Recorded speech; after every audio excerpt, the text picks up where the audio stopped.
Welcome to Speak English Now podcast with your host, Georgiana, the podcast that will help you to speak English fluently with no grammar and no textbooks. Goal! We're gonna win the World Cup! Hello everybody, I am Georgiana, founder of SpeakEnglishPodcast.com. I want to help you to speak English fluently. Speaking English is easier than it looks. You just have to use the right material and techniques.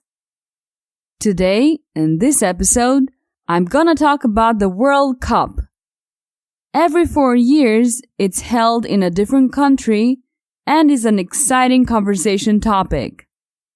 After that, you'll enjoy an exclusive mini story that will help you to improve your fluency easily.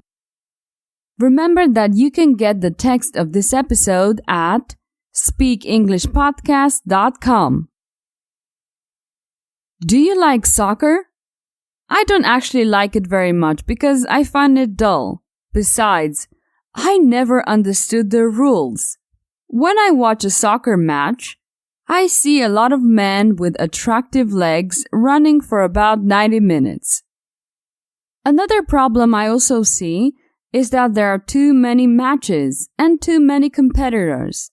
For example, if you follow only one team, you can watch 2 games a week. And from my point of view, that's a lot. But since some followers of mine from Brazil have suggested this topic to me, I will listen to them. Hi everyone from Brazil!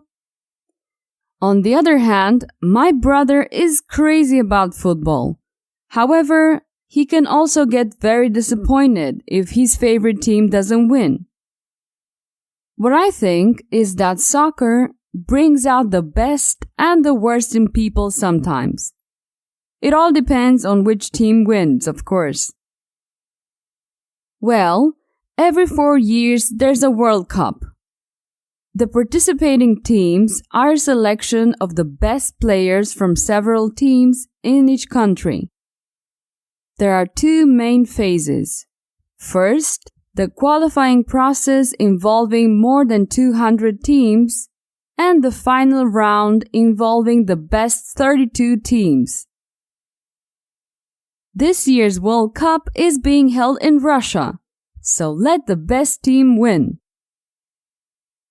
By the way, let's see if you know this question. Which country has won most World Cups? And the right answer is Brazil. The country that has won the most World Cups is Brazil. They have won 5 World Cups. The second is Germany with 4 World Cups.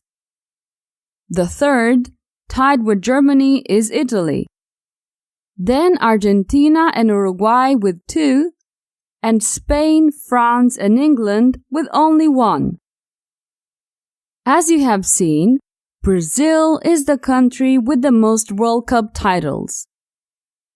They live the passion of soccer like no one else. It's unbelievable.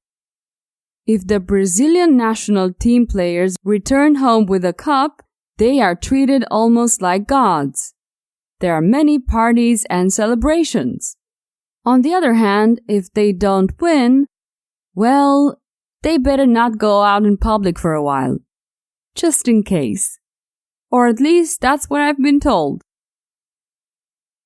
This passion is not only experienced in Brazil, but also in other Latin American countries.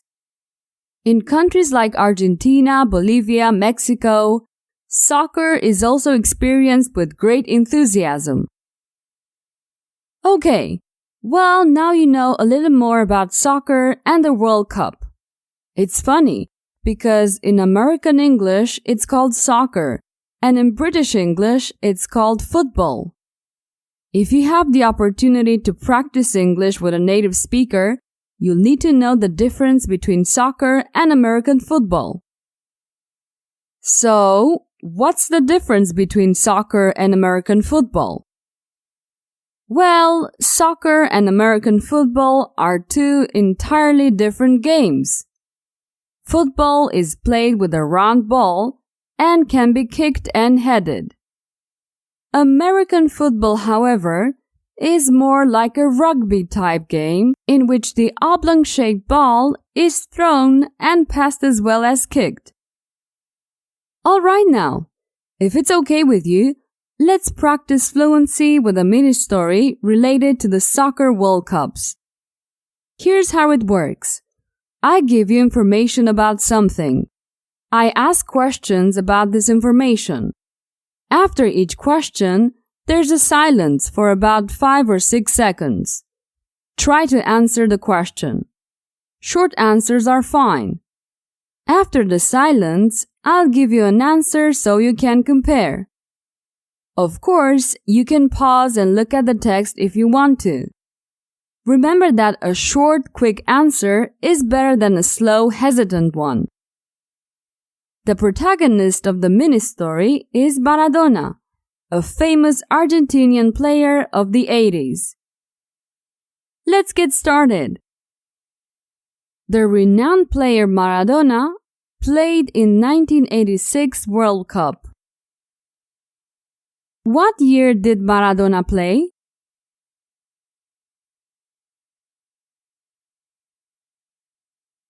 In 1986.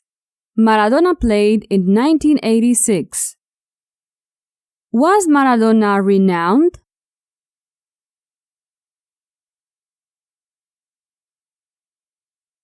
Yes, he was renowned. Maradona was a renowned soccer player in the 80s. Did Maradona play in a cup?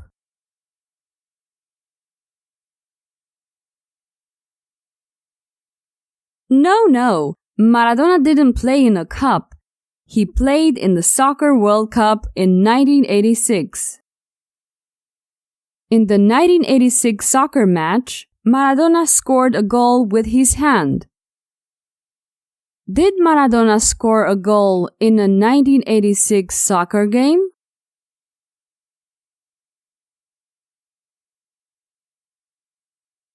Yes, Maradona scored a goal in a 1986 soccer game. What did Maradona score?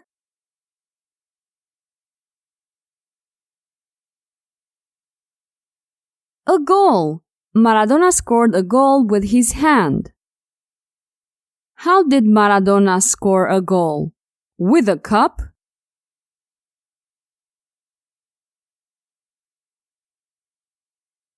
No, not with a cup. With his hand. He scored it with his hand. Using your hand to score a goal isn't valid, but the referee didn't see it. Is it right to score with your hand?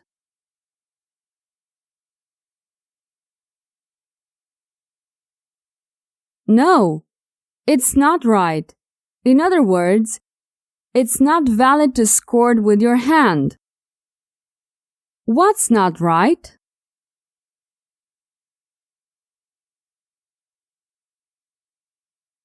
To use your hand to score. It's not valid to score with your hand, but the referee didn't see it. Did the referee see the goal scored with his hand?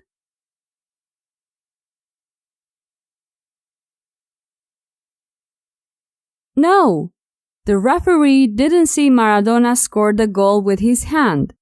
Hand scoring isn't valid, but the referee didn't see it. What didn't the referee see? The goal scored with the nose?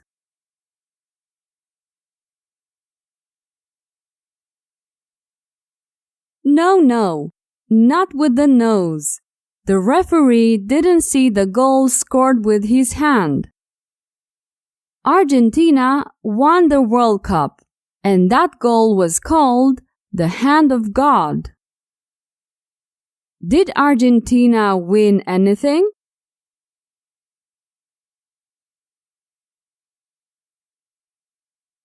Yes, Argentina won the World Cup.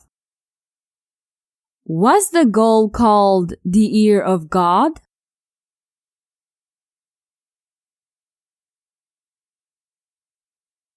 No, the goal wasn't called the ear of God. It was called the hand of God. Who won the World Cup? A hand?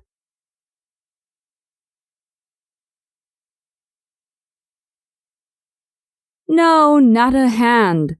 A hand can't win a World Cup. Argentina won the World Cup. The supporters were so thrilled that they founded the Maradona Church in honor of Maradona. Were the supporters thrilled or sad?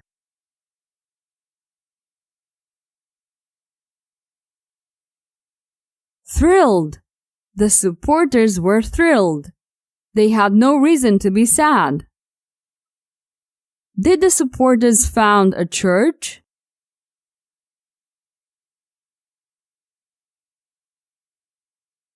Yes, the supporters founded a church, a new religion called the Maradona Church in honor of Maradona.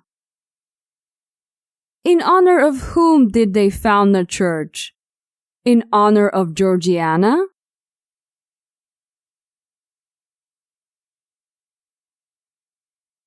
No, not in honor of Georgiana.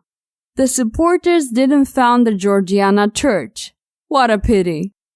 Instead, they founded the Maradonian Church. Perfect.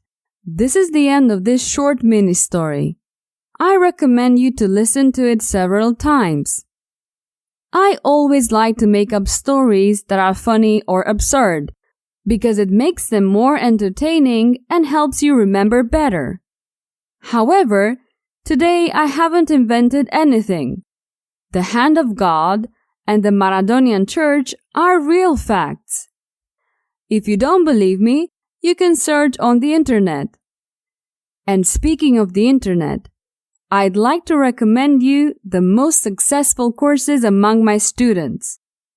You can find it at enchantedcourse.com. The course contains many hours of audio mini stories and point of view. It's essential if you want to achieve excellent fluency in English. Alright, well, that's it for today. Remember to help me spread the word about the podcast. Tell your friends and family about the Speak English Now podcast and leave some comments on iTunes when you have some minutes. That would make me very happy. See you next time. Bye-bye. Did you enjoy today's episode? Get the transcript now at speakenglishpodcast.com. speakenglishpodcast.com.